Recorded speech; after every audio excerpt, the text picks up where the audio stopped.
కొన్నిసార్లు జీవితంలో అన్ని వైపులు ఒకేసారి శత్రువులు మోహరించినట్లు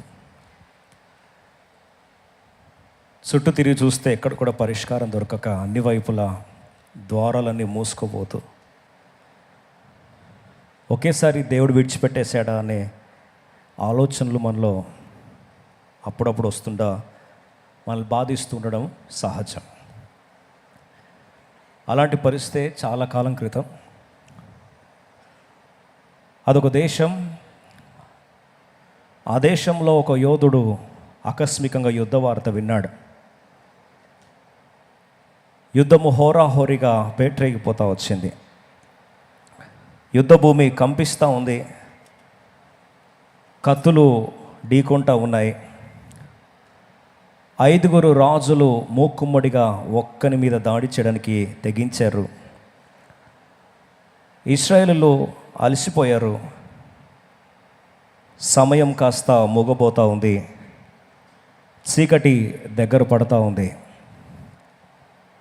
ఇలాంటి పరిస్థితుల్లో ఆకస్మికంగా ఒక్క మనిషి, ఒక్క స్వరం ఒకసారి పరలోకం వైపు దిక్కులు పిక్కేటట్లేదట్లు ఒక ఆదేశాన్ని జారీ చేశాడు. ఆ జారీ చేసిన వాడు ప్రవక్త కాదు, పోనీ దేవుని దూత కాదు, పోనీ దేవుడు కానే కాదు. ఒక సామాన్యమైన మనిషి ఆకాశం వైపు ఆదేశించడం ఆరంభిస్తే సృష్టి ఒక్కసారి బీతిల్లి ఆయన ఆదేశించిన ఆదేశానికి ఒక్కసారి సూర్యుడు స్తంభించాడు. శత్రులు ఒక్కసారి ఊహించుకుంటే వారి భయం ఎలా ఉండొచ్చో మనకు అర్థమైపోతూ ఉంటుంది. పక్షులు ఎగరడము ఆపేసాయి. సూర్యాస్తమయము అవ్వడము ఆగిపోయింది. నీడలు కదలడము ఆగిపోయాయి. ఒక మాటలో చెప్పాలంటే సాయంత్రం రావడానికి నిరాకరించింది. కాలమే శిలవలే స్తంభించింది. వాస్తవంగా ఇంతటి శక్తి ఒక వ్యక్తి స్వరానికి ఉంటుందా? స్వరము చివరికి సృష్టినే శాసించగలదా? ఒక సామాన్యమైన వ్యక్తి యొక్క స్వరంలో ఇంతటి శక్తి క్రోడీకరించబడిందా? వాస్తవానికి ఆ వ్యక్తి దిక్కులు పిక్కటిల్లేదట్లు ఆకాశం వైపు చూస్తూ చెప్పిన శాసించిన స్వరం ఏంటి? ఆ స్వరానికి కాలము శిలవలే ఎందుకు ఆగిపోయింది? సాయంకాలం కావడానికి ఎందుకు నిరాకరించింది? పక్షులు తిరిగి కోలాహలం చేస్తూ వాటి గూట్లకు వెళ్ళడం ఎందుకు ఆగిపోయాయి? కాలము శిలవలే ఆగిపోయిన చరిత్రలో మొట్టమొదటి ప్రస్థానం, ఆఖరి ప్రస్థానం ఒక వ్యక్తి యొక్క స్వరానికి ప్రపంచం బీతిల్లడం. ఇదంతా ఒక ఆదేశించే ఒక ఆదేశకుని స్వరానికి ప్రకృతి గజగజలాడిందా? ఈ ప్రశ్నలన్నీ కూడా వాస్తవంగా బైబిల్లో రాయబడిన సత్యం.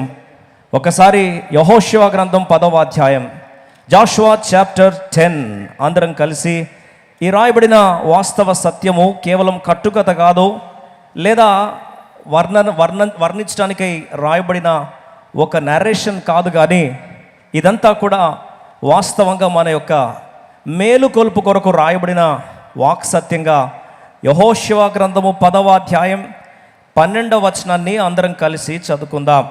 జాషువా చాప్టర్ 10 వర్స్ 12 అందరం కలిసి ప్రార్థన పూర్వకంగా చదువుకుందాం. Book of Joshua chapter 10 verse 12 అందరం కలిసి చదువుకుందాం. యెహోవా ఇశ్రాయేలు ఎదుట అమోరీయులను అప్పగించిన దినమున ఇశ్రాయేలీయుల ఎదుట అమోరీయులు యెహోవాకు ప్రార్థన చేసెను. సూర్యుడా, ఇశ్రాయేలు వినుచుండగా యెహోవాకు ప్రార్థన చేసెను. సూర్యుడా, నీవు గిబియోనులో నిలువుము. చంద్రుడా, నీవు అయ్యాలోను లోయలో నిలువుము. జనులు తమ శత్రుల మీద పగ తీర్చుకుని వరకు సూర్యుడు నిలిచెను, చంద్రుడు ఆగెను అను మాట యాషారు గ్రంథములో రాయబడి ఉన్నది కదా. అందరం కలిసి 13-14 వచనాలు కూడా కలిసి చదువుకుందాం. సూర్యుడు ఆకాశ మధ్యమున నిలిచి ఇంచుమించు ఒక నాడెల్లా అస్తమింప త్వరపడలేదు. యెహోవా ఒక నరుని మనవి వినిన ఆ దినము వంటి దినము దానికి ముందే కానీ దానికి తర్వాతే కానీ ఉండలేదు. నాడు యెహోవా ఇశ్రాయేలు పక్షముగా యుద్ధము చేసెను. వాస్తవంగా ఇక్కడ యెహోషువ యెహోవాకు ప్రార్థన చేస్తున్నాడు. కానీ ప్రార్థన చేస్తున్నది దేవునికైతే, ప్రార్థన చేస్తున్నది యెహోవా వైపు అయితే, ఇక్కడ ఆదేశిస్తుంది మాత్రము సూర్యుని ఉద్దేశించి మాట్లాడుతున్నాడు. సూర్యుని ఉద్దేశించి ఏమని ఆదేశిస్తున్నాడు? సూర్యుడా నీవు గిబియోనులో నిలువుము, చంద్రుడా నీవు అయ్యాలోను లోయలో నిలువుము. సూర్యుడిని ఆదేశించే ఒక స్వరం, చంద్రుణ్ణి ఆదేశించే ఒక స్వరం, ప్రకృతిని ఆపగల ఒక స్వరం. వాస్తవంగా ఈ వ్యక్తి స్వరం అంత అధికారవంతంగా ఎలా మార్చబడింది? ఈ స్వరానికి 4 లక్షణాలు. దైవాదేశాన్ని ప్రకృతి విలవిలలాడేటట్లుగా, వాణిజ్యాలు కలకలలాడేటట్లుగా, ప్రపంచము భీతిల్లేదట్లుగా ఒక స్వరం గర్జించాలి అంటే ఆ స్వరానికి, ఆదేశించే స్వరానికి 4 ప్రధానమైన లక్షణాలు ఉండాలి. ప్రియ సోదరి సోదరి, ఈరోజు యెహోషువ ప్రకృతిని ఆదేశించే స్థాయిలో అంతటి ప్రార్థన ప్రపంచంలో ఇంకెవరు చేయలేరు, చెయ్యబోరు కూడా. సూర్యుడు ఆగిపోయినట్లుగా ఈ చరిత్ర ప్రస్థానంలో మొట్టమొదటిసారిగా రాయబడినట్లుగా ఈ యెహోషువ జీవితంలో ఆ స్వరానికి అంతటి శక్తి ఎలా వచ్చింది? ఈరోజు దేవుడు వాక్య సత్యాన్ని మరి తను ఏం చేస్తే అంత అధికారవంతమైన స్వరంగా మార్చబడింది? అసలు ఆ స్వరానికి ఉన్న లక్షణాలు ఏంటి? What is the DNA of a voice which stop the sun? సూర్యుని ఆపేసిన ఆ స్వరానికి ఒకవేళ రహస్య లక్షణాలు ఉంటే ఆ శక్తిని ఎక్కడి నుంచి పొందుకుండొచ్చు? సూర్యుని ఆపిన స్వరం, దాని 4 లక్షణాలు. ఈరోజు ఈ శీర్షిక జాగ్రత్త వినడానికి ప్రయత్నిస్తాం. సూర్యుని ఆపిన స్వరం, ఆ స్వరం యొక్క 4 లక్షణాలు. The 4 science of a son stopping decree. సూర్యుని ఆపే ఆ స్వరంలో ఎట్లాంటి ఆ శక్తిని, అధికారాన్ని ఎలా పొందుకున్నాడు? ఒకవేళ వాస్తవంగా ఈరోజు పరిస్థితులు ఏవి కూడా నీ జీవితంలో చుట్టుపక్కల ఎటువంటి మార్పులు లేవా? నీ జీవితంలో ఎటు కూడా ఎక్కడేసో గొంగడు అక్కడాగా పడేసినట్టుందా? శత్రులందరూ కూడా కలిసి ఒక్కసారి మోహరించినట్లుగా నీకు అనిపిస్తుందా? ప్రపంచంలో అందరూ ఒకటై నీకు వ్యతిరేకంగా జెండా ఎగిరేసినట్టు అనిపిస్తుందా? ప్రపంచంలో ఎప్పుడు చూడనట్లుగా ఏకాకిగా మిగిలిపోయినట్టు నీకు అనిపిస్తుందా? ప్రపంచంలో నీకు, నీ నెరవేర్పుకు మధ్యలో అన్ని శక్తులు ఒకటై ఒకవేళ వెంటాడుతున్నట్టు నీకు అనిపిస్తే ఈ వాక్యం నీ కొరకే. మరొకసారి దేవుని సేవకు జ్ఞాపకం చేస్తున్నా. అలాంటి పరిస్థితుల్లోనే జాషువా దిగజారిపోయాడు. విషాదకర సంఘటన ఏంటంటే, ఒక్కనికి వ్యతిరేకంగా అమోరీలో సుమారు 5 రాజ్యాలు ఒకటైపోయారండి. కొన్నిసార్లు నీ దర్శనానికి వ్యతిరేకంగా, నీ పిలుపుకు వ్యతిరేకంగా, వాస్తవంగా నీకు, నీ గమ్యస్థానానికి వ్యతిరేకంగా చుట్టూ అందరూ కూడా అంతవరకు శత్రువులాగా ఉన్నట్టే ఉంటారు. కానీ వాళ్ళందరూ కూడా ఒకటైపోయి వారి యొక్క ఉద్దేశం ఒకటే, నిన్ను పాడు చేయాలి, నిన్ను గాయపరచాలని ఒకవేళ ఆశపడి శత్రులందరూ కూడా ఒకటయ్యారా? అలాంటి పరిస్థితే జాషువా జీవితంలో చోటు చేసుకుంది. ప్రియ సోదరి సోదరి, ఈరోజు కొందరు ప్రశ్నలకు జవాబు దేవుడు ఇవ్వబోతున్నాడు. కొందరు భారభరితమైన హృదయానికి దేవుడు ఈరోజు చర్మగీతం పాడాలని ఆశపడుతున్నాడు. వాస్తవ సత్యం ఏంటంటే, యెహోషువ జీవితంలో ఆ యొక్క ఆకస్మికంగా తన జీవితంలో అందరూ ఒక్కసారి శత్రులు అయిపోయారు.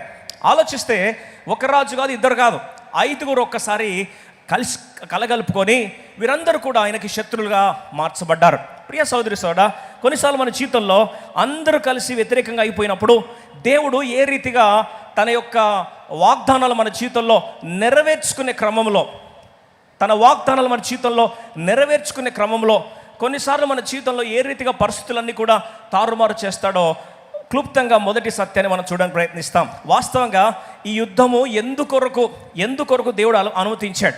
దయచేసి గమనిస్తే, సూర్యుడిని ఆదేశించే స్థాయికి ఈయన వెళ్ళాలి అంటే వాస్తవంగా దేవుడు తనకు వాగ్దానం ఇచ్చాడు. చూద్దాం ఒక్కసారి అందరం కలిసి. యెహోషువ గ్రంథం 10వ అధ్యాయం 8వ వచనంలో చూస్తే, అప్పుడు యెహోవా వారికి భయపడకుము, నీ చేతికి వారిని అప్పగించుచున్నాను, వారిలో ఎవడును నీ ఎదుట నిలవడని యెహోషువతో సెలవీయగా.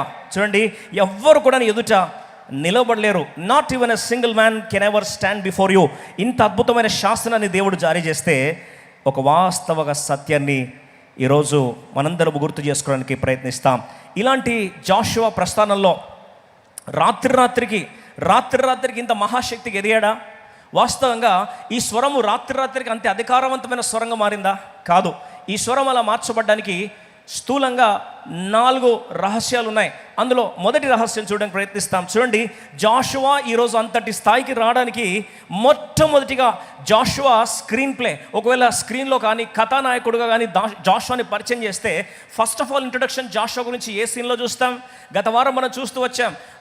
ఏలియా జీవితంలో ముఖ చిత్రాలు చూడడానికి ప్రయత్నిస్తే 4 ముఖ చిత్రాలను గత వారం మనం చూస్తూ వచ్చాం.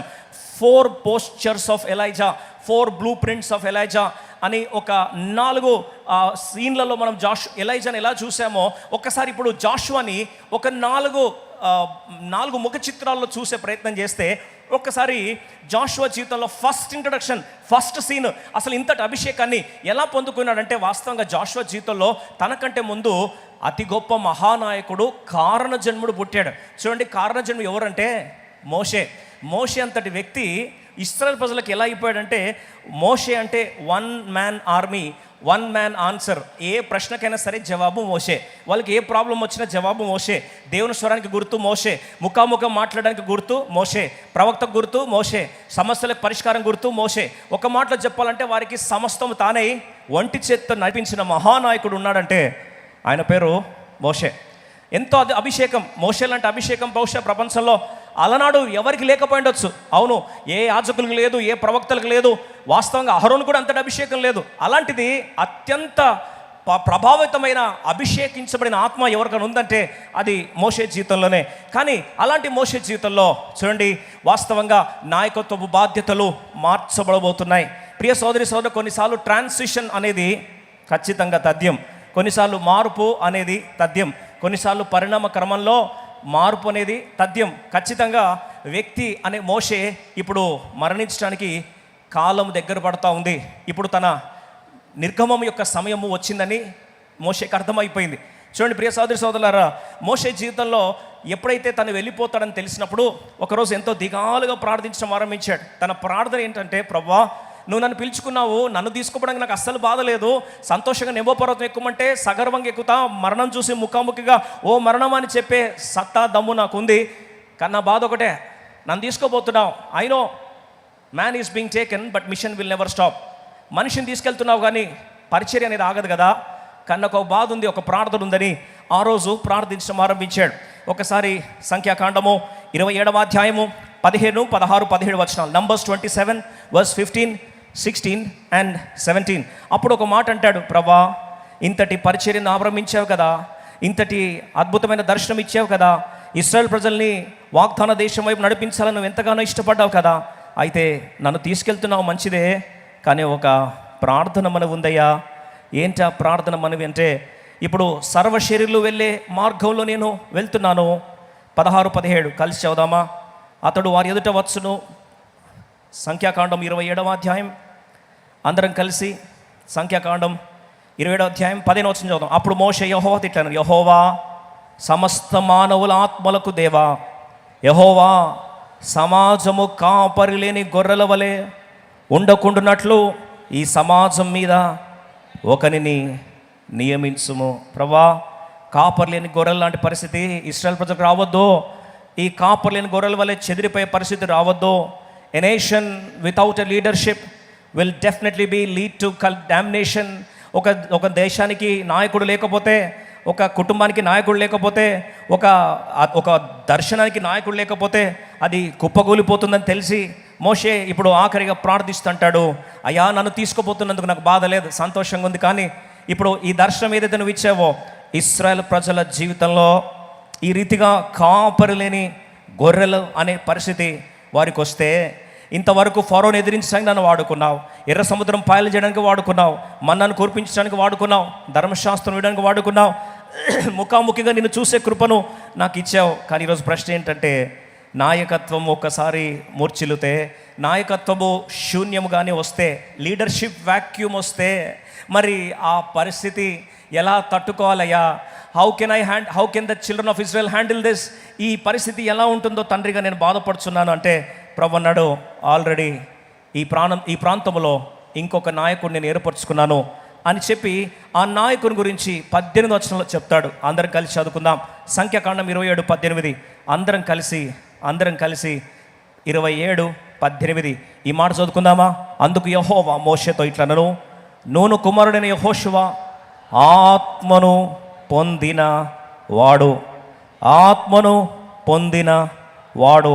నీవు అతన్ని తీసుకొని అతని మీద నీ చెయ్యి ఉంచి, యాజకుడు ఎలియాజరు ఎదుటను సర్వ సమాజం ఎదుటను అతను నిలబెట్టి వారి కనుల ఎదుట అతనికి ఆజ్ఞయము. ఇక్కడ ఒక మాట జ్ఞాపకం చేస్తున్నాడు చూడండి. నూను కుమారుడైన యెహోషువ ఆత్మను పొందిన వాడు. దయచేసి ఈ మాట గమనించండి, ఆత్మను పొందిన వాడు. సరే, ఈ ఆత్మను పొందిన వాడికి మోషే యొక్క అభిషేకాన్ని ఇంపార్టేషన్ అంటే మోషే యొక్క అభిషేకాన్ని ప్రవాహము వలె యెహోషువకు అప్పగించడానికి ప్రభు అంటాడు, నీ చేతిని, దయచేసి వినండి, నీ చేతిని నూను కుమారుడైన యెహోషువ మీద నీవు అతను తీసుకొని అతని మీద నీ చెయ్యి ఉంచాలి. ఇప్పుడు ఈ చెయ్యిని ఎవరి మీద ఉంచాలంట? జాషువా మీద ఉంచాలి. అయితే జాషువా గురించి ఇంట్రడక్షన్లో, అసలు జాషువా గురించి కథా చిత్రంలో ఒకవేళ జాషువాని పరిచయం చేస్తే ఫస్ట్ సీన్, ఫస్ట్ పోస్చర్, అసలు ఫస్ట్ ఏమని పరిచయం చేస్తున్నాడు? ఒకసారి సంఖ్యాకాండము, ఈ మాట, ఈ సత్యాన్ని మనము అందరం కలిసి, నిర్గమకాండము, ఫస్ట్ టైం బైబిల్లో జాషువా అనే పేరు నిర్గమకాండం 24వ అధ్యాయము 13వ వచనంలో ఏ సీన్లో కనిపిస్తుందో మనం చూస్తాం. ఫస్ట్ ముఖ చిత్రం, first posture, first scene, first frame ఒకవేళ జాషువా గురించి రాయబడితే ఎలా రాయబడిందో ఒకసారి చూడండి. ఇప్పుడేమో జాషువా మీద ఒక చెయ్యి వస్తూ ఉందట. జాషువా మీద ఒక అభిషేకించబడే ఒక చెయ్యి, అభిషేకాన్ని సమృద్ధిగా పొందుకున్న మోషే చెయ్యి వచ్చి ఇప్పుడు యెహోషువ మీద ఉంచక మునుపు అసలు ఆ చేతికి యెహోషువ ఏం చేస్తున్నాడు? ఆ చేతికి యెహోషువ ఏం చేస్తున్నాడు? దయచేసి వినండి. ఆ చేతికి యెహోషువ ఏం చేస్తున్నాడో ఫస్ట్ సీన్ చూస్తాం. మోషేయు అతని పరిచారకుడైన యెహోషువయు లేచిరి. ఫస్ట్ సీన్లో మోషే గురించి ఇంట్రడక్షన్ వస్తూ, మోషేతో పాటు ఎవరు లేచారట? ఉత్త జాషువా అని రాయలే, పరిచారకుడైన యెహోషువ. Is not a commander, not a warrior, not a prophet, not a decreer, but a servant. ఎవరికండి? మోషేకి పరిచారకుడు. అంటే ఈ మోషే చేతికి ఎవరు ఏం పోస్తున్నాడు? నీళ్ళు అందిస్తున్నవాడు. దయచేసి వినండి, ఏ చేతికైతే, జాగ్రత్త వినండి మాట, ఏ చేతికైతే నీళ్ళు అందిస్తున్నాడో, ఏ చేతి కింద అయితే అణిగిమణిగి ఉన్నాడో, ఏ చేయి చెప్పిన పని చేస్తున్నాడో, ఏ చేయికైతే చేదోడు వాదోడుగా ఉన్నాడో, ఏ చేయినైతే గౌరవించాడో, ఇప్పుడు సీన్ రివర్స్ అవుతుంది. అదే చేతిని దేవుడు అంటున్నాడు, అదే యెహోషువ తల మీద ఉంచి ఇప్పుడు తనను అభిషేకించు. ఎందుకంటే యెహోషువకు ఆత్మగలవాడు. ఏంటండి ఆయన? ఏం గలవాడు? ఆత్మగలవాడు. అద్భుతమైన సత్యం ఏంటంటే ద సర్వెంట్హుడ్ మోడల్. ఎప్పుడు అనాయింటింగ్ వస్తుంది అంటే, ఎప్పుడు అభిషేకం వస్తుందంటే శక్తి చేత బలము చేత కాదు, కానీ ఆత్మ ద్వారా కార్యాలు ఎప్పుడు జరుగుతాయంటే, ఆత్మ ద్వారా కార్యం జరిగే వ్యక్తి సేవకత్వపు లక్షణాలని పుణిగిపుచ్చుకుంటాడు. అంటే ఒక అధికారానికి తను లోబడి ఉంటాడు. He will be submissive to an authority, he will be submissive to an anointing. ఆ అభిషేకానికి ఎప్పుడైతే తను తగ్గించుకొని విధేయుడై ఉన్నాడో, ఇప్పుడు కాలచక్రం ఒక్కసారి ఆగితే ఆ శూన్యతను, ఆ నాయకత్వ బాధ్యతల్ని దేవుడు వారికే అప్పగించడానికి ఇష్టపడ్డాడు. ప్రియ సోదరి సోదరుడా, చాలాసార్లు మన జీవితంలో ఈ సత్యాన్ని మర్చిపోతాం. ఏ హస్తం అయితే నిన్ను వచ్చి అభిషేకించాలో, ఏ అభిషేకం అయితే నువ్వు గౌరవిస్తావో, అదే అభిషేకం, జాగ్రత్త వినండి, ఏ అభిషేకానికైతే నువ్వు సేవ చేస్తావో, ఏ అభిషేకాన్ని అయితే నువ్వు గౌరవిస్తావో, ఏ అభిషేకం అయితే నువ్వు మనిగి ఉంటావో, అదే అభిషేకము నువ్వు పొందుకుంటావు.